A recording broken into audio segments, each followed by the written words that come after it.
A brief history of Muammar Gaddafi. One of the most important figures in global politics in the second half of the 20th century, Colonel Muammar Gaddafi ruled as the de facto leader of Libya for more than 40 years. Allegedly a socialist, Gaddafi came to power through revolution, alternately revered and reviled by Western governments for decades. Gaddafi's control of the Libyan oil industry ensured him a prominent position in global politics, even as he slid into despotism and dictatorship. In his decades-long reign over Libya, Muammar Gaddafi created some of the highest living standards in Africa and significantly improved the country's infrastructure, but also committed human rights abuses, engineered mass public executions, and brutally quashed dissent. Before we continue exploring who Muammar Gaddafi was, if you're new here, welcome. Be sure to subscribe to our channel and turn on notifications so you don't miss out on any of our videos. Early life. Muammar al-Gaddafi was born on June 7, 1942 in Sirte, Libya. Raised in a Bedouin tent in the Libyan desert, he came from a tribal family called the Al-Qadfa. At the time of his birth, Libya was an Italian colony. In 1951, Libya gained independence under the Western Allied King Idris.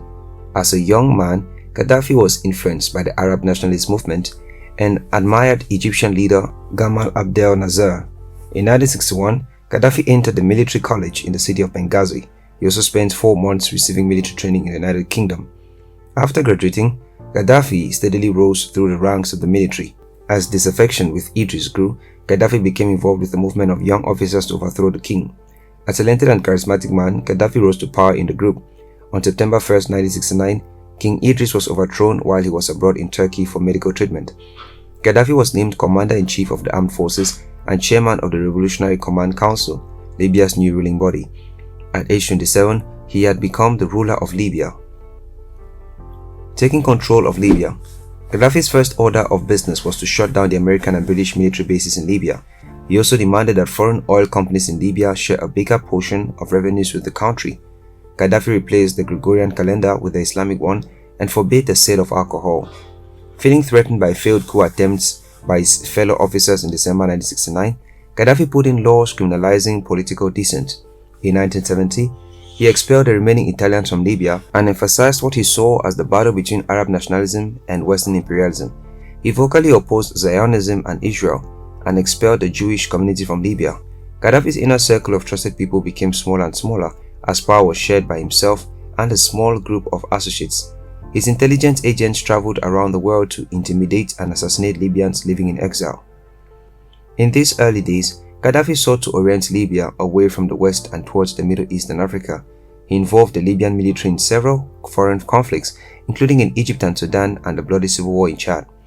In the mid-1970s, Gaddafi published the first volume of the Green Book, an explanation of his political philosophy.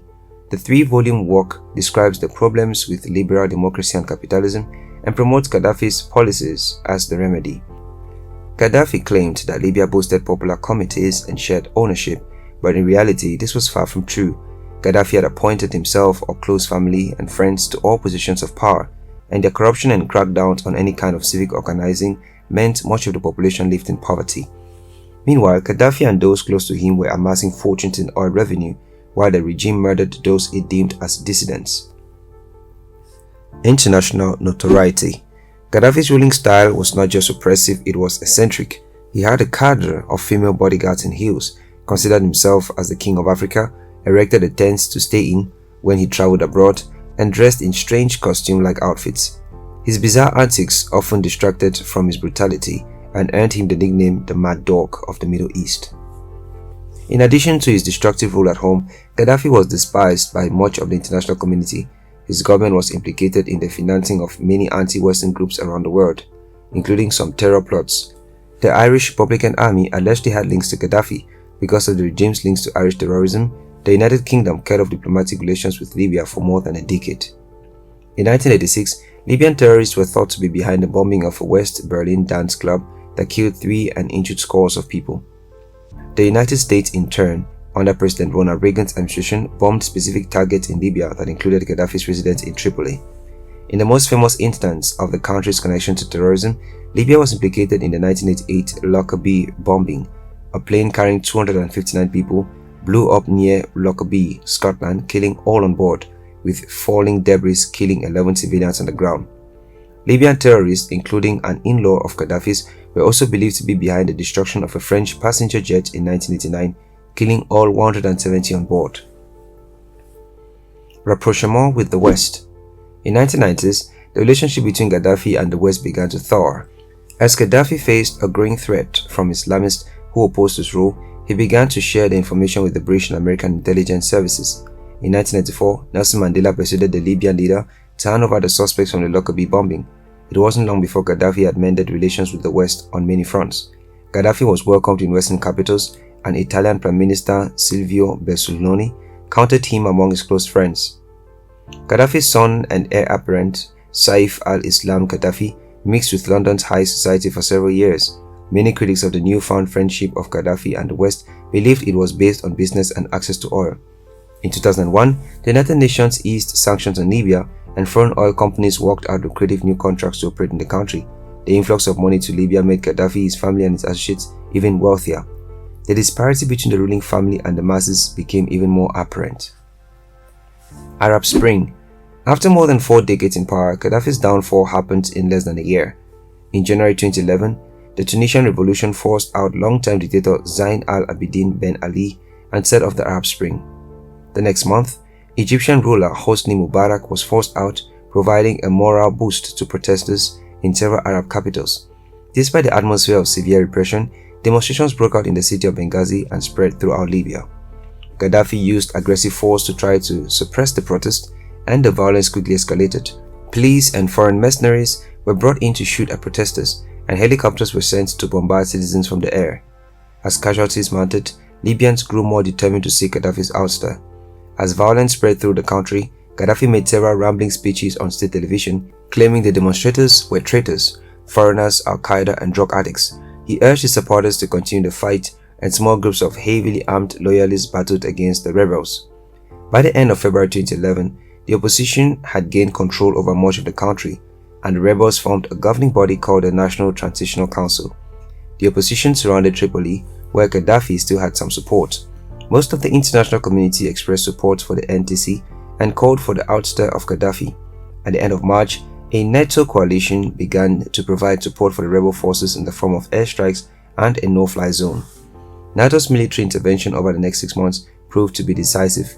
In April, a NATO attack killed one of Gaddafi's sons. When Tripoli fell to rebel forces in late August, it was seen as a major victory for the opposition and a symbolic end for Gaddafi's rule. In June 2011, the International Criminal Court issued warrants for the arrest of Gaddafi, his son Saif al-Islam, and his brother-in-law for crimes against humanity. In July, more than 30 countries recognized the NTC as a legitimate government of Libya. Gaddafi had lost control of Libya, but his whereabouts were still unknown. Death and turmoil. In October 20, 2011, Libyan officials announced that Gaddafi had died near his hometown of Sirte, Libya. Early reports had conflicting accounts of his death, with some stating that he had been killed in a gun battle and others claiming that he had been targeted by a NATO aerial attack. Videos circulated of Gaddafi's bloodied body being dragged around by fighters. For months, Gaddafi and his family had been at large, believed to be in hiding in the western part of the country, where they still had small pockets of support. As news of the former dictator's death spread, Libyans poured into the streets, celebrating the many hailed as the culmination of the revolution. Post-Gaddafi, Libya has continued to be embroiled in violence, with state authority eventually being held by the General National Congress. Various militia groups have vied for power. Dozens of political figures and activists in Benghazi have been killed, with many having to leave the area. The country has also seen a succession of interim prime ministers.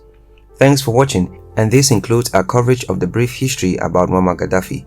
If you enjoyed the video, please like, comment and also share it with your friends.